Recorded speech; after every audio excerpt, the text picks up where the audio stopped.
rero rwose iyo ufite umukunzi n'ubu murabona ni mumbeho akaguhamagara ati sheri wifubitse yego umugore agomba kuba umwana ku mugabo we kandi akaba byose uraba mukuru uba umwana ube shapu utete ariko nkunda guteta nyagasani ariko neza nitetesha ni bebeze nyine nikunde tu kubera ko birakenewe abandi bazafatira aho ngereje sibyo kubera ko hari igihe umuntu akubabaza ari we wabyiteye kana karambabaje kandi ni wowe wamwikururiye umwinjiza mu mutima wawe umwicaza mu cyumba adakwiye kwicaramo rero hari ibintu ngewe ndimo ndagenda muri iyi minsi niga cyangwa niyigisha nicara nkikoresha akanama hari igihe nicara nkikoresha akanama k'ibitaragenze neza n'ibyagenze neza kubera ko erega rafiki niwe haduye n'uwo murimo w'Imana ukora neza n'iryo vuga butumwa ariko ubundi umuntu yagusengera afite ibibazo afite agahinda murumva mukeneye ko mpora mbasengera mbabona mwebwe mukishima nge nkababona akavuga ati umugabo wanjye ntabwo turi kumvikana kandi wowe ntawe ugira nta n'uwo mfite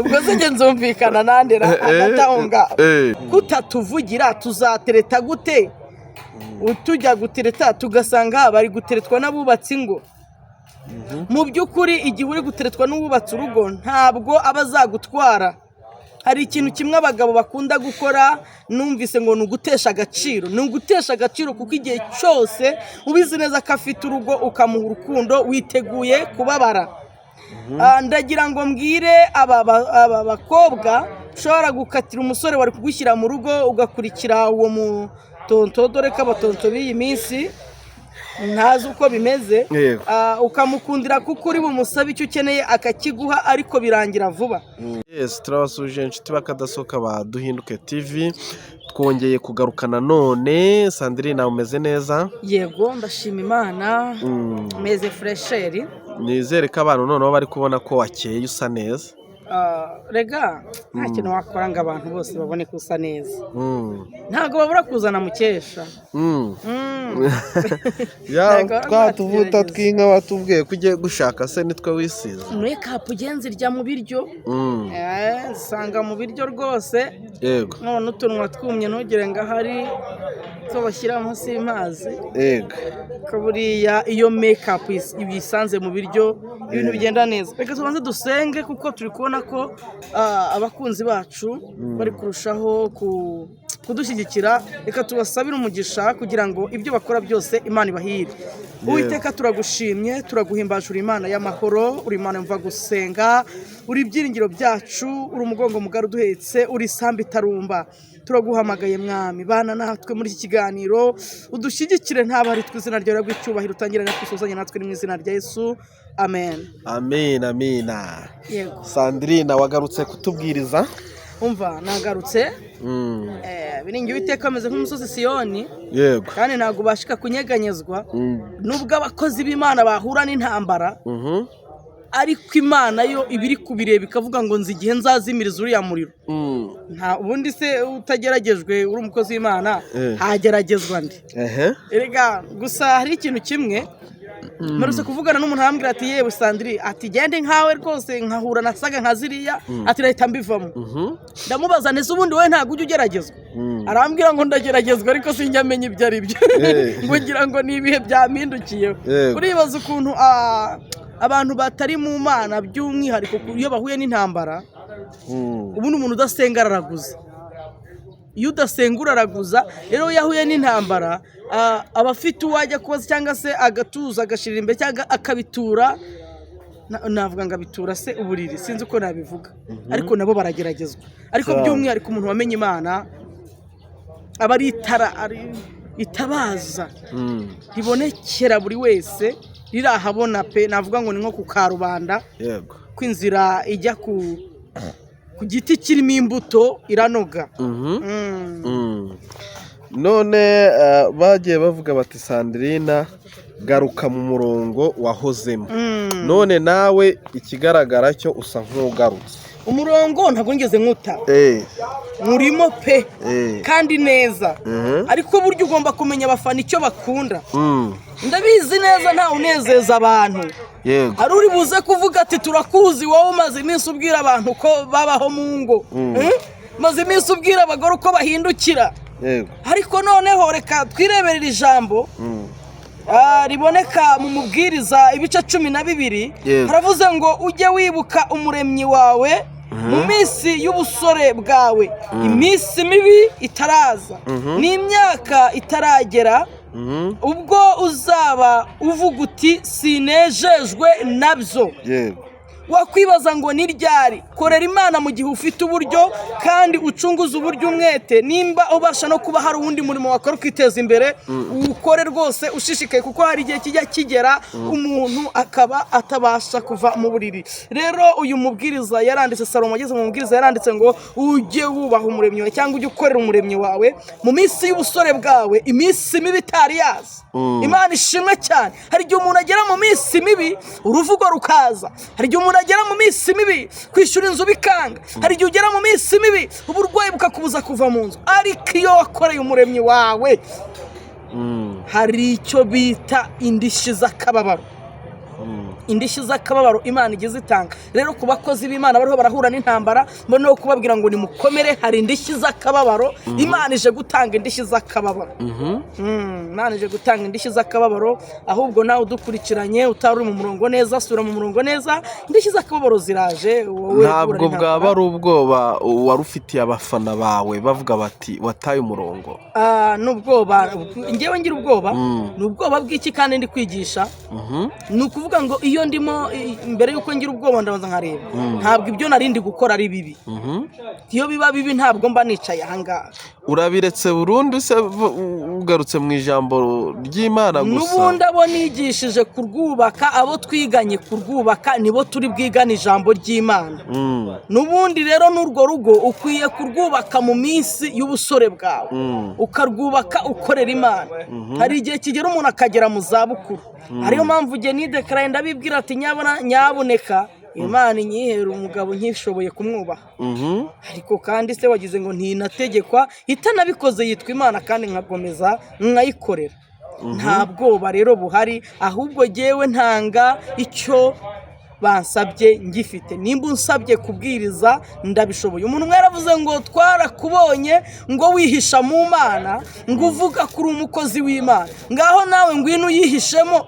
tutekire votarazene kuwa ngwino uyihishemo utubwire nimba wabishobora umuhamagaro ni ikintu gikomeye buriya niyo bavuze ngo runaka yataye umuhamagaro akenshi ntabwo abona amahoro y'umuntu ataye umuhamagaro rero njye n'ubundi nagira ngo mvuge ngo ntabwo nigeze umuhamagaro ndakomeje mu rugendo rwanjye iyi ni Duhinduke TV yego ngomba kuyinyuzaho ikigirira umumaro abafana banjye yego gusenga barabikeneye banabinsabye nta bwoba mfite bwa content yanjye ya Ndwubakene tuzabyiga mpaka kugeza nanjye noneho ndugezemo nze mbabwire ngo sheri yaraye ambwiye gutya yego none bagore nabonye abagabo bakunda ibi nawe bikore urebe ko byagukorera umuti yego none ubu ndacyababwira ibyo abagabo banyu bantumye ati se muhurira he nimero ibiriho n'ubu nibayifate ni 078 05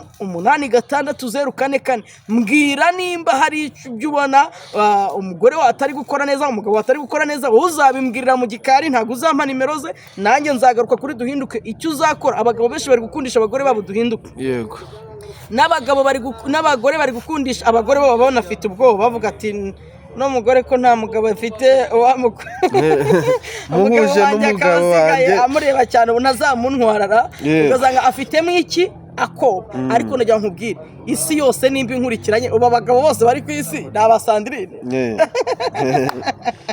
ariko aragira bati bitewe n'inyigisho wagiye utanga hari abashobora gukururwa na ya mazi wajya kuvuga none se mu ngo zabo ntahari arahari biriya ni rusange ahubwo nuko tuba turi kwigisha abantu ukuntu bagomba kuyatwara neza sibyo ariko noneho tubonereho kubwira abantu ibyo byose bitarimo gusenga, bitarimo kubaha Imana, ntabwo bigenda neza. Ntabwo rero ngewe nigurisha, ahubwo ngenda umukozi w'Imana kandi ndi umwigisha. Abantu bareke kubifata uko bitari, ni ukuri baduforowinge, bakore sabone, like, share na comment. Nyabuneka ntukave kuri aka gacano kanyu. Aka ni agacano k'urubyiruko, aka ni agacano k'abantu bose. Ni mugaforowinge kazamuke, maze karusheho gutera imbere. So Sandrine, uyu munsi ni iki waduteguriye cyo kuvuga ku ijambo ry'Imana? Ku ijambo ry'Imana urabona Salomo yaranditse hano mu Mubwiriza 12. Hari igihe nyine kigera umuntu akavuga ati nzasenga ejo cyangwa nzakizwa ejo, ariko noneho icyo nabateguriye kiriho nuko igihe cyawe ni iki. Igihe cyawe ni iki, ejo ntago uhazi. Icyo ufite nicyo ugomba gukoresha neza, ukubaha umuremyi wawe. Burya ntabwo urega utubaha Imana, biragoye ko wubaha umuntu. Biragoye kubera ko hari igihe wubaha Imana, wubaha umuntu uvuga ati Imana yamuremye nk'uko nanjye yandemye, ugashyira mu gaciro ukavuga ngo nawe akwiye ibyiza, mbese ukavuga ati uyu nawe akwiye gukundwa. Hanyuma rero mu kubaha umuremyi wawe harimo no kubaha bagenzi bawe. Turaza kugaruka rero ku bakobwa bakunda abagabo bubatse ingo. Ibi nabyo twagiye tubyakira muri komenti n'abaciye kurande bagahamagara. Ni gute umukobwa abizi neza ko wubatse urugo ariko akagukunda, akaguha umwanya mu buzima bwe, kugira ngo n'aba basore bari kumwatese nimba koko ubaye shangazi cyangwa se uje nka Sandrine muri Rwubake nte, kutatuvugira tuzatereta gute? Utujya gutereta tugasanga bari guteretwa n'abubatse ingo. Mu by'ukuri igihe uri guteretwa n'ububatse urugo ntabwo abazagutwara.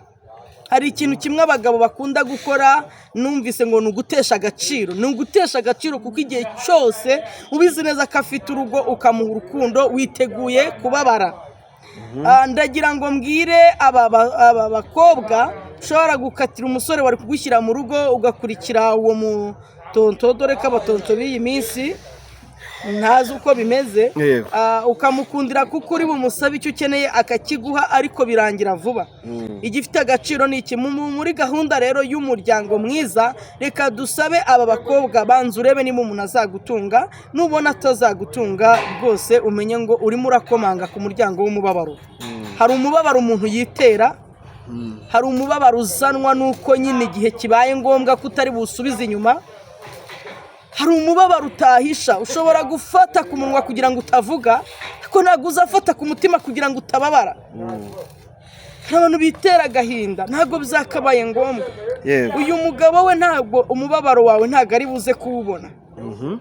Ntabwo ari buze kuwubona. Mwahuye akuratira amafaranga, ukururwa nayo, ariko wowe uzahangana n'ingaruka zabyo. Hazabaho icyo bita gukerererwa, ugasanga umukobwa agize imyaka 35, nta mugabo afite, ariko afite geto nziza, akodesha inzu nziza, aryama heza, ibintu bimeze neza, ariko nta rugo. Byanze bikunze habayeho ubukerererwe, yakererejwe na wa muntu utari umufiteho gahunda. Reka mbwira abantu bakinisha amarangamutima y'abandi ngo nimugarukire aho ngaho, kuko byanze bikunze ibi bintu uriho urakora, uriho urababaza umuntu utazakwibagirwa by'iteka. Umuntu akwiye kwinjira mu rukundo afite gahunda. Nk'ubu gihe hariho abampamagara akambwira ati Sandrine ndashaka ko tujya mu rukundo. Barabimbwira rwose, barabimbwira, ariko ngewe ntabwo nahita nemerera umuntu ngo yego tugende mu rukundo. Mwese niba mumamagaye muri 5 ku munsi mukansaba urukundo, ubwo nabakwira? Ngewe ntabwo nabakwira. Uzarusha abandi niwe uzakujyana. Uzarusha abandi nta nubwo ari irushanwa. Uzavuga ijambo rizima. Uzavuga ijambo rizima. Mu kiganiro cyashize wavuze ko ukeneye umugabo nibura wakurongora akaguhindurira ubuzima. Akampindurira ubuzima. Kumindurira ubuzima rero benshi babibyumvise nabi. Kumindurira ubuzima nta kindi. iyo uri wenyine uba uri wenyine, ariko iyo uri kumwe n'undi muntu ubuzima buba bwahindutse. Abantu bikanze ari kashi, kandi kashi zirashakishwa, burya haguma ubuzima cyangwa se harushya ubuzima, niko umunyarwanda yise umwana we.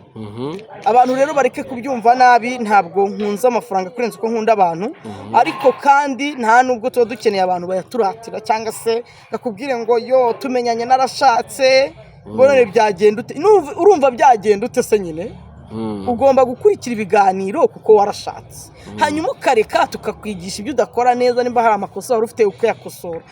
Ntabwo twaje ahangaha kugira ngo twiyamamaze, twaravuze bihagije. Burya umugabo yabonetse akazi karakomeza, ko umugore atabonetse akazi karakomeza, kubera yuko umuntu aba afite ubwenge bwe. Nyine byose byatewe n'abantu bagiye bagushirishamo bati indaya ije kwiyamamaza. Ntabwo indaya rero iryo jambo abantu bagiye bakomeza kuvuga ku ma YouTube cana ahantu hose, nibyo byatumye abagabo bose bakurura. Ukubwiye ngo yakubonye ngo arashyuha, ukubwiye ngo yakubonye arakwishimira, ni ya mata yito n'amatamuneri bagendaga bakora bavuga ko uri indaya waje kwiyamamaza. Nibo batumye abantu bamfata uko ntari, bihorera nzabaha invitation vuba cyane, ndibikaho nanjye umwana ndamwibikaho. Ubwo ntibaravuga ko wa wundi waje uje gusaba wamubonye? Uwo naje nje gusaba twari dusanzwe tuziranye. Nge nzabana n'umuntu uzi agahinda kanjye, uzi ubuhamya bwanjye, unzi unyumva, ku buryo nzajya nitsamura akavuga ati urakire, ku buryo nzajya akanguka akambaza ati sheri warose iki, waraye neza bebe? Yego. Ariko mana we, ubwuze umugore wavuganye n'umugabo we neza, ukuntu n'uwo murimo w'Imana ukora neza, n'iryo vuga butumwa. Akundi umuntu yagusengera afite ibibazo, afite agahinda, murumva mukeneye ko mpora mbasengera mbabaye, mwebwe mukishima nge nkababa. Akavuga ati umugabo wanjye ntabwo turi kumvikana kandi wowe ntawe ugira. Nta n'uwo mfite. Ubwo se nge nzumvikana nandera agatahunga. Ahubwo aba bafana banjye barusheho no kunsengera. Hari nabo nyandika muri komenti ati yo, ati Sandrine wacu Imana ikubakire mama. Avuze neza vrema. Yego. Bigaragare ko comment uba wazisomye wanazibonye. None se hari akandi kazi mba mfite ngomba kuzira, none se ntazibonye namenya nza uyu munsi ingarukana ikihe cyigisho. Ndazibona kuko niho bahatambutswa ibyifuzo. Nawe ukeneye ufite icyifuzo kivuge, turi tayari kugusubiza, kubera yuko turi hano kugira ngo twigane, twigishanye, nta muhanga mu by'uru rugendo. Rero rwose iyo ufite umukunzi n'ubu murabona ni mumbeho, akaguhamagara ati sheri wifubitse. Yego. Umugore agomba kuba umwana ku mugabo we, kandi akaba byose. Uraba mukuru uba umwana, ube shapu, utete. Ariko nkunda guteta nyagasani, ariko nanjye nitetesha, ni bebeze nyine nikunde tu, kubera ko birakenewe. Abandi bazafatira aho ngereje, sibyo? Kubera ko hari igihe umuntu akubabaza ari we wabyiteye, kana karambabaje, kandi niwe wamwikururiye, umwinjiza mu mutima wawe, umwicaza mu cyumba adakwiye kwicaramo. Rero hari ibintu ngewe ndimo ndagenda muri iyi minsi niga, cyangwa niyigisha, nicara nkikoresha akanama. Hari igihe nicara nkikoresha akanama k'ibitaragenze neza n'ibyagenze neza, kubera ko erega Rafiki niwe haduye. Nta muntu uzakuvuga mutahuye, nta muntu uzakuvuga atakubwira. Rero urugo rurimo Imana ruba rumeze gute? Amata n'ubuki ntago biryoha. Urugo rurimo Imana, umuntu yibuka ko mugenzi we akwiye kubwirwa neza, akwiye amagambo meza, akabikora nyine nk'uwikorera, kandi uhinga mukwe ntasigana. Urugo rurimo Imana ruraryoha, of course n'umushyitsi uhaje aba yifuza kuhaguma. Kandi burya nimba ari ikintu kinezeza cyangwa gitungura abantu, nk'umupapa iyo abonye abashyitsi, inshuti z'umudamu zije, akazakira neza, bataha bavuga ati mushuti wacu yaragafashe.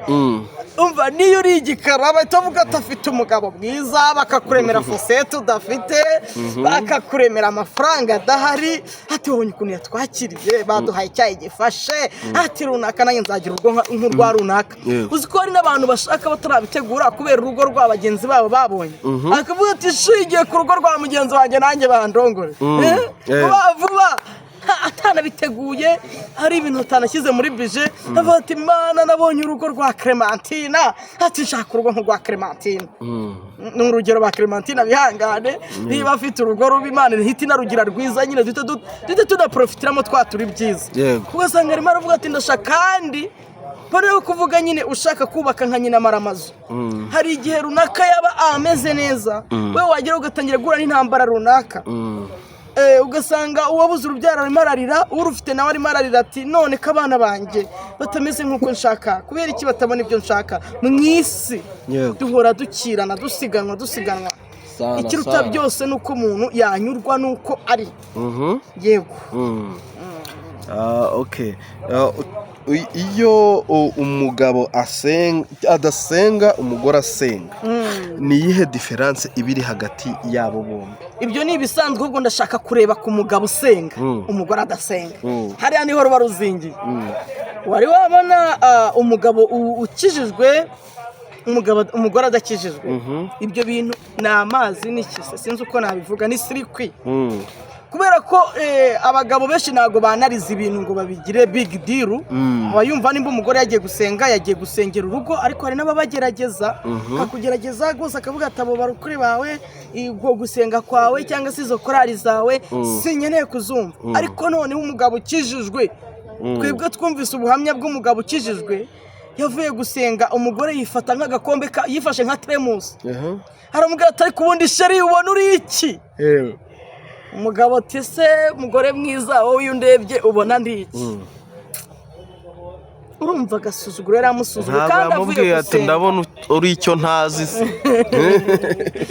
Yamubwiye ijambo riteye agahinda, ariko abapapa bakijijwe turabasuhuje, mukomeze mufate umusaraba ntimuwurekure, Kristo araje, nubwo yatinda ariko azaza ntabwo azatinda. Kandi njye mboneraho no kubwira abantu Imana nitinda hari ibitazatinda, kandi bigatebuka bikagaragara ko umuntu yihanganye. Ntabwo rero uzatubwira ngo warihanganye kandi bakuvuga ukajya kwihisha munsi y'igitanda. Ntabwo rero bazatubwira ngo warihanganye kandi utabasha guhangana n'ibigeragezo. Ikintu kigaragaza ko wihanganye nuko tugomba kukubona ukomeye mu ntambara.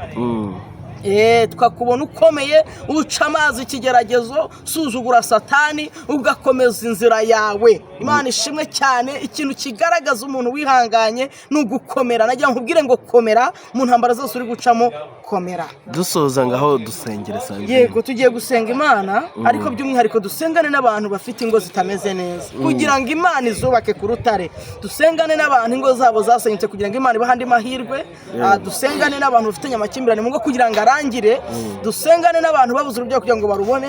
By'umwihariko iyo dusenga, twebwe dusengera muri rusange kugira ngo ubabaye n'uwishimye, Bibiliya iravuga ngo twishimane n'abishimye, tubabarane n'abababaye. Muri rusange umuntu wese aba agomba gusenga kugira ngo imbere habe heza, cyangwa se ejo habe heza. Turagushimye Mwami, turaguhimbaje wabanye natwe muri iki kiganiro. Reka abantu bagiye kumva iki kiganiro kibubaka imitima, abari bababaye bongere basubizwemo imbaraga, bari bacitse intege ubagirire neza, abari bishimye bakomeze kwishima, ariko bishimira umuremyi wabo, kuko Bibiliya iravuze ngo ujye wubaha umuremyi wawe mu minsi y'ubusore bwawe, iminsi mibi itaraza. Turagushimye ko turinze iminsi mibi, urakoze ko turinze umunsi mubi Papa. Cyubahiro kibi cyawe mu izina rya Yesu Kristo, amen. Amen. Amina.